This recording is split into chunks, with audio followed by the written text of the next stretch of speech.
যেহেতু এটা স্যারের প্রথম মুভি, তার উপর আবার আমি স্যারের প্রথম ফিল্মে আমি প্লেব্যাক করি, আমি সব কিছু মিলিয়ে খুবই এক্সাইটেড।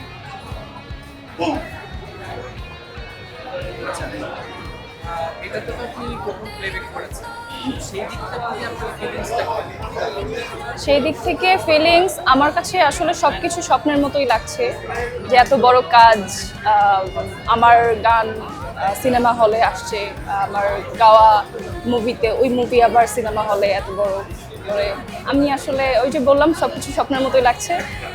আর সবথেকে ইন্টারেস্টিং পার্ট আপনার কোনটা লাগে?